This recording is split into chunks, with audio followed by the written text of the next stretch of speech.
Hey, what's going on, people? Your boy, man, Mike, coming at you guys with yet another Atlanta Falcons news update. If you're new to the channel, go ahead and hit that subscribe button. Tell your friend to come chat Falcons football with your boy. Also, join the Man Mike membership, $199, $599, $9.99. All right, so let's get straight to it, man.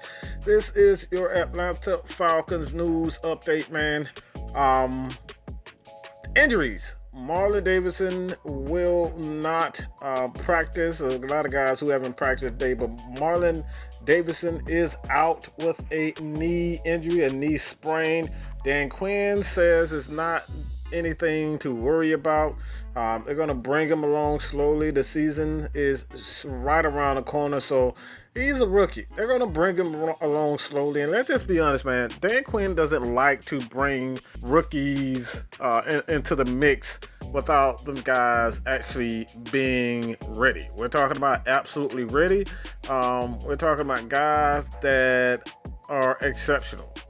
Or Dan Quinn just doesn't have any other choice because he doesn't have anyone to rush the passer like he did with Vic Beasley. If Vic Beasley and McKinley, if he would have had the opportunity to just sit Vic Beasley for the most part and let him, come along slowly, Vic Beasley perhaps would have turned out a lot. It would have turned out better. All right, granted that he ended up being a sack leader with 15 and a half sacks in 2016. It still would have brought him along slowly like he did Tack. He brought Tack along slowly, even though he was a first-round pick. He did Grady Jarrett the same exact way. He brought these guys along slowly, so this is not uncommon. Even if it isn't something to worry about as far as his injury is concerned, Marlon Davidson, Dan Quinn is still going to bring him along slowly. He may miss the season opener. Also, Matt Hennessy is a guy that he is out with the knee injury. Dan Quinn doesn't want to name him the starter.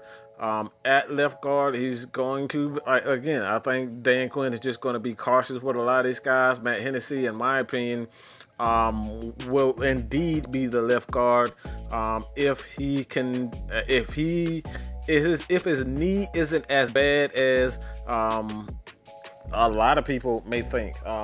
Even if it isn't, the Falcons have guys in place that can come in and fill in that position. So I'm not worried about Matt Hennessy. Dante Fowler, he also did not practice. Nothing to really worry about there. It's just an ankle sprain. And Tack McKinley, he's being brought along slowly. This is another guy, all right? This is another guy, Tack McKinley, that you just don't want to overdo it with Tack. Tack is in a contract year. Tack is in a contract year, and he has to put up numbers. Make no mistake about it. This is the year that Tack has to. Tack doesn't show. He's not going to receive the pay that he believes that he can go out and get.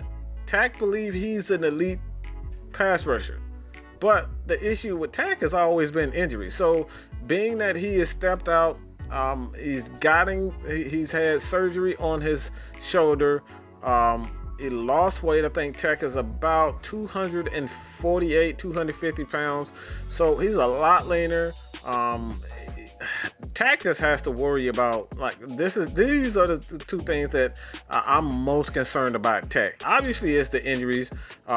Injuries is just nothing to scoff at, man. Tack is definitely, when he's healthy, he has the ability, he has the speed, the pass rush moves, he has the pass rush to ability, the talent. He has the pass rush talent, but putting it all together, being consistent each game out, this has been his issue. So hopefully Dan Quinn can get Tack healthy, bring him along slowly. Just have guys like John Kaminsky, Steven Means, who's actually on the COVID-19 reserve list. I think that's standard protocol for the most part. If you kind of feel as though these guys have somewhat some type of sign of COVID, you just want to bring these guys along slowly and not take risks. I don't think it's something to worry about as far as the the Falcons potentially having a breakout. Don't think this is an issue with them. I don't think this is an issue with them. It seems like COVID, for the most part, is going down. The cases are going down, and it's still not out of the question. It's still not out completely safe, 100% safe for the most part. But the Falcons are definitely being cautious. I said Dante Fowler Jr. with an ankle sprain. This is something that it definitely can keep an eye on. The Falcons definitely need their defensive ends tagged to put up numbers. We need him to stay healthy. Dante Fowler, he's impressing a lot of guys. Again, you go back and talk about Ricardo Allen. Ricardo Allen called this dude a pit bull. So as long as he can stay healthy, man, I think this Falcons defensive line will do well. Calvin Ridley, man, is receiving a ton of praise. We're talking about praise from everybody. This guy is putting up stupid numbers. He's making crazy plays in training camp. And for me, it just seems like it's just the beginning for Calvin Ridley. Calvin Ridley, in my opinion, man, is poised for a huge, and I'm talking about a huge season, man. I'm going out on a limb and say Calvin Ridley has at least 1,100. We're talking about 1,100 passing yards. Him and Julio would definitely go. I think they're going to be the 1-2 punch that go over 1,200. I think Julio's going to have over 1,200. I think Calvin Ridley's going to have 1,200. And your boy Hayden Hurst, I think he's going to have somewhere in the neighborhood of 500 to 700 yards receiving. This Falcons offense is poised to have a huge season. And Calvin Ridley, I think Calvin Ridley is going to take the next step to be an elite, and I'm talking about elite receiver. He's already gotten the praise from Matt Ryan, and then you couple that with Dan Quinn, who feels like he is not only a great player, but he's stepping up to be a leader on this team, on this offense. So that's always a good thing. Brian Hill continues to impress. Again, Brian Hill is making a lot. He's turning a lot of heads. And Dan Quinn stated that he will definitely contribute to the team. So when you look at this Atlanta Falcons team, man, they got so many guys who can step up and honestly step up to the plate and make plays. This is what their Falcons want. They need guys outside of Todd Gurley, outside of Edo Smith to step up and make plays. And I think Brian Hill, a lot of people are just talking about, Quadri Olison and talking about Todd Gurley, obviously, but Brian Hill is really turning heads in camp. And I think this guy is going to surprise a lot of people to showcasing his talent.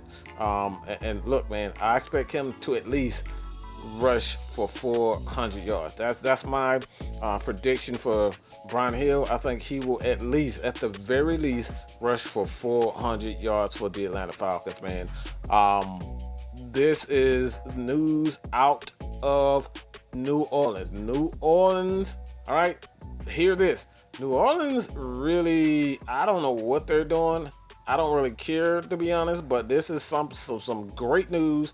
Not only for the Atlanta Falcons, you don't have to worry about a guy like Alvin Kamara who can make plays not only with his leg, but he can return some kick. He can do some things with the ball in his hand. And the Saints want to trade this guy. They want to trade him. Alvin Kamara wants a big deal. He wants to be paid. And New Orleans just don't want to pay. They don't want to pay. They've given Michael Thomas all of that money. All right, they've given Michael Thomas so much money, made him one of the highest receivers in the game, highest paid receiver in the game. I don't think he's worth that, to be honest, but this is just a slap in the face for Alvin Kamara. This guy has been there through thick and thin. This guy has carried this offense, and you bring in Drew Brees for another year. And I'm just going to be honest, man. Like this, if I was Alvin Kamara, I would be absolutely pissed because this guy showed his ass. He played his ass off, and they did nothing. They didn't offer him a contract. If they did, They offer him a bull crap contract. And look, man, if you're gonna trade this guy, man, at least get something worth. To be honest, when you look at it right now, I don't think there's a lot of teams out here who's willing to give him a massive contract deal. And it's just right now, as of right now, it's just a bad time for Alvin Kamara. I hope that I am wrong, but when you look at the market, man, I just don't think a lot of teams will give up a first round, maybe a second round, depending on their need.